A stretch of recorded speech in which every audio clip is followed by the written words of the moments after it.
and tell everybody that this is your song. It may be quite simple, but now that it's done, and I hope you don't mind, I hope you don't mind that I put down in words how wonderful life is while you're in the world.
Hey there people, what's going on? Ryan White back for High Point Music. We've got another tutorial we're going to break down for you today, and the topic of today's guitar lesson, we're going to look at Your Song by Elton John, but we're going to take a bit of a different slant on it, so to speak. So what we're going to do is I want to use this tune or this song as a blank canvas to teach you people out there a heap of really smooth and tasty open chord voicing, just like I was using there. So you two out there can have those really luscious, beautiful sounding chords at your disposal with your guitar playing people. So just quickly people, before we start up, if you want to support the channel and helping us push out the level of content that we've been pushing out for the last 12 months, please sign up to our Patreon account. Base level membership is only $2 a month and it supports us all our editing and production costs. Every member is appreciated people. But with all that said and done, let's drop this intro and teach you guys some tasty chords.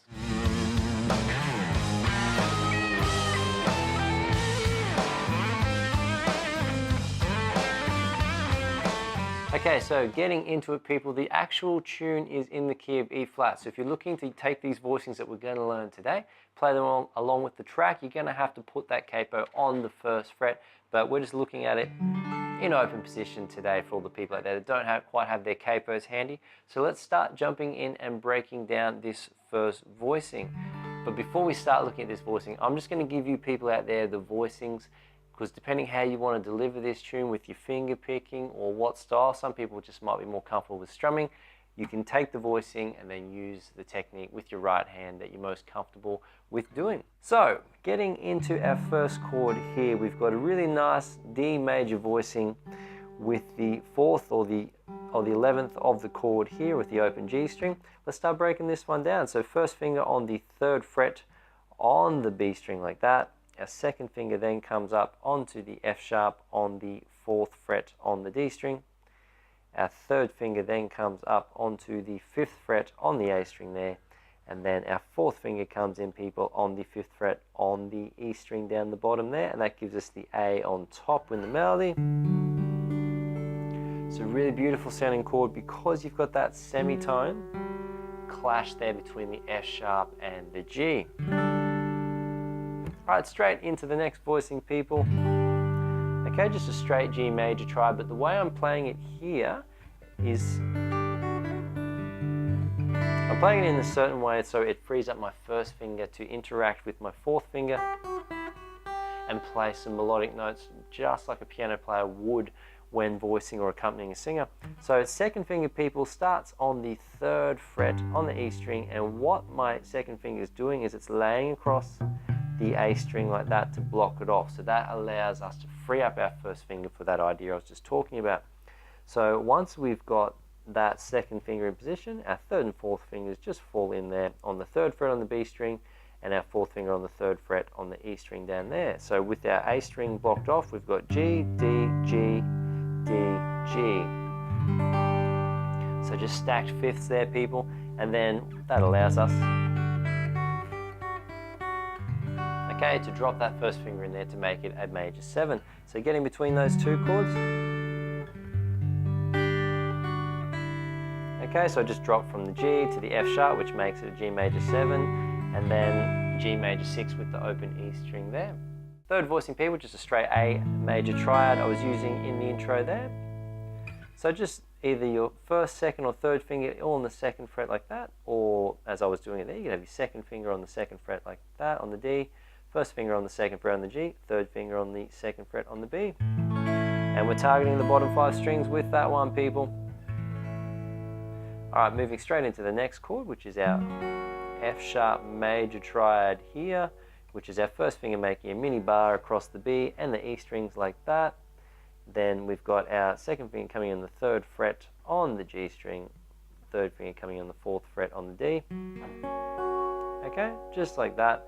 And that's going to act as the 5th of the next chord, which is the B minor. So we go from there to B minor 11. We're going to break this one down. So I've got my first finger on the 2nd fret on the A string there, 3rd and 4th fingers making a power chord structure with the first finger there. So we've got 4th fret on the D, 4th fret on the G like that.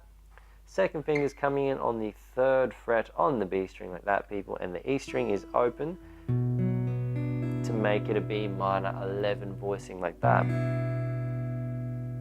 So pretty cool what we've got coming up. Check this out. I think this is pretty nice. So we go B minor 11 to B minor over A to that A flat minor voicing there, and then we'll get into the G. So I'll show you that really nice descending progression there. So after we've played our B minor 11, we're going to keep our 3rd and 4th fingers and our 2nd where they are. Our first finger is going to drop off there and come down to play the 2nd fret on the E string like that. And then targeting the bottom 5 strings, we've got that open A in the bass. So we go from the B minor 11 to the B minor over A. So you've got descending bass line and ascending top note on the chord. So 1, 2, nice bit of contrary motion there. And then this next chord is a little bit tricky, or a little bit freaky harmonically, I should say, because what happens is our second finger comes up to the 4th fret on the A flat. So we've got an A flat minor right there, okay? Like that. And then our first finger's dropping in on the D there, which is the tritone or the sharp 11. So in that position, it could be, you could easily consider it an A flat half diminished voice in there, but for some reason I like to hit that natural E over that. So you could think of that as an A minor 7 with a sharp 11 in it. You could also think of it as an A half diminished. There's a bunch of ways you can think of it, but end of the day, that's what, without getting lost in semantics, that's what the chord is, and it works really nicely,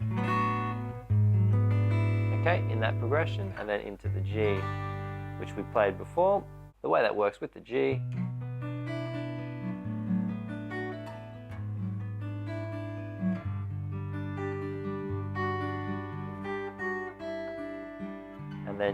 straight into a D major. Triad to get ready for the verse. So the verse progression, really straightforward, people. Two lots of chord progressions we've got to think about. So the first one is just straightforward, very similar to what we covered there. So D, 2, 3, 4, G, 2, 3, 4, the A. And in this one, so we're not playing an F sharp major there, we're playing F sharp minor. So let's jump straight in and learn that voicing there. So third finger in the exact same position, 4th fret on the D string. First finger is on the 2nd fret, I should say, on the G string like that. And you can even hit your A string like that, with A being the minor third of F sharp minor. So you've also got the B there, which gives it that really nice 11th sound. So beautiful sounding chord, very luscious there. So after we hit that, then we go into our B, exactly how we learnt in the intro, our A flat, and then back to the D. So what's different about this one, people, is once we get to that D, this is the second half of the verse progression. We can play like this, to our F sharp, to our B minor, then D, E minor 7, G, D. Let's break that down for you people out there. So from the D, I like to play a really luscious A up here. This is really cool. I love this voicing. It's so nice. So we got our second finger on the 7th fret on the D string like that.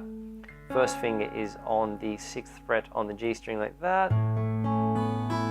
So we've got our major 9 and our 5th as well ringing out there.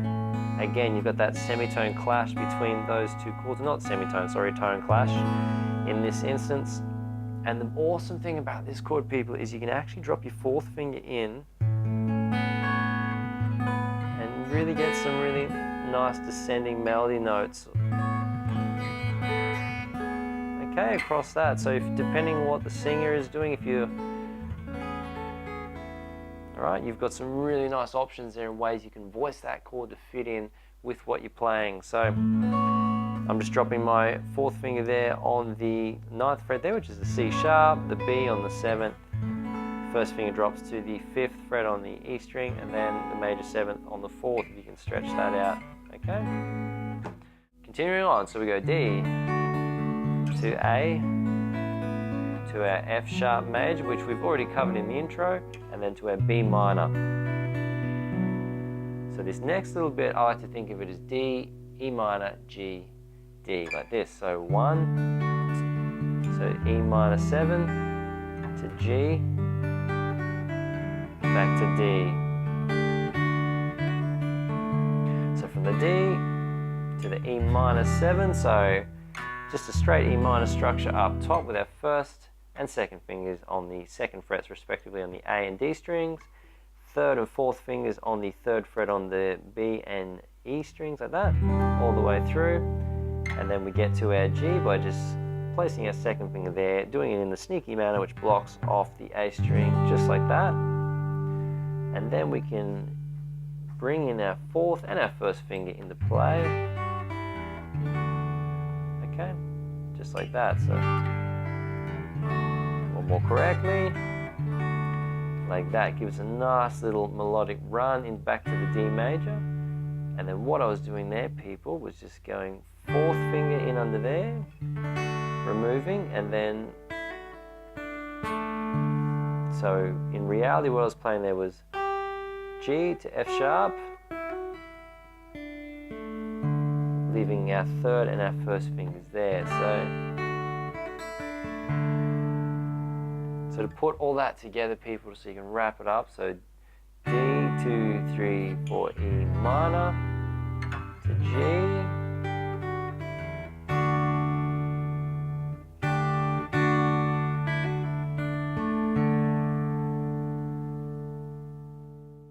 okay, next section we've got, people, is the chorus. Let's jump on in, check it all out. So A major to B, 5 with an 11th, E minor 9 to G. Tell everybody that this is your song. It may be quite simple, but now that it's done.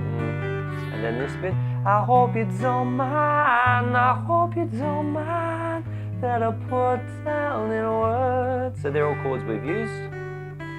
How wonderful life is, D to E minor, while you're in the world. And then we can go to that really luscious A there like that.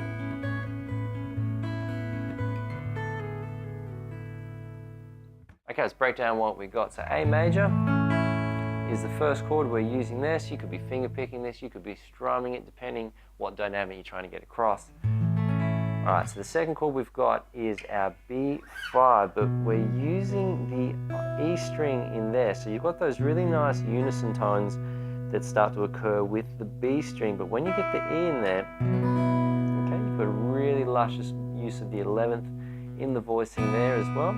So in the key of A, these power chords, particularly B5 and C sharp 5, really sound luscious and beautiful on the acoustic guitar. So you can go A, really nice and run. Okay, just like that, little tip for you people out there. So after we've played that B5 with the 11th on the E string there, I'm going to kick to one of my favorite voicings on the guitar, without a doubt, and it's this really awesome E minor 9 here. That's so luscious because, again, the semitone clash, something about me just loves those sounds. So first finger dropping in on the second fret on the A string. I use my fourth finger for some reason. You can use your third, which gives you that really fluttery sort of like Eastern type of tone there. But I'm going to keep my fourth there. So we've got our first on the second fret on the A string, the fourth is on the fourth fret on the D string, and then just all the way through, people, and then into our G. And again, you can use your fourth and your first to kick back to there, to there. So you go through that twice, and then the next bit is B minor over A flat major with the sharp 11 to G, and then the last little bit goes D major to E minor to G, and then you can go to the A. And if you're in a position where you have to repeat that, you're tagging the little motive there. After you've hit the A, you go, I hope you don't mind, I hope you don't mind, to A flat minor, to G, and you go D, E minor, to G, and if you're looking to wrap the tune up, tie it off in a bow, you can just kick back into your.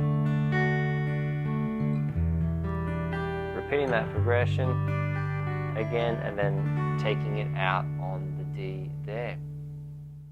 Okay, people, so that concludes our lesson for today. So some really luscious, really tasty voicings there. So I want you to practice them up, get them under your fingers, and then you're going to be able to incorporate them not only with this tune, but in any other tunes that you're going to be working on. So if you are a gigging musician, you've got some really tasty chords there you can add into your set, take through all of your tunes that you like to play, and add all that extra tastiness for your audience. If you have any questions about anything we have covered in today's lesson, by all means get in touch. We love hearing from you, either via social media or the comments section below. If you'd like to support the channel, as I mentioned earlier, there's the Patreon, PayPal donate functions there as well. And if you'd like to get my help personally, the best way to do that is to book a one-on-one consultation. You can follow the links in the description below. I really hope you people get a lot out of these voicings. They're some of my favorite, and I'd love for you people to be able to play through them and add them into your guitar playing to get the same enjoyment that I get out of those tasty, tasty sounds. Practice it up, people, get after it, and I'm going to catch you all in the next video.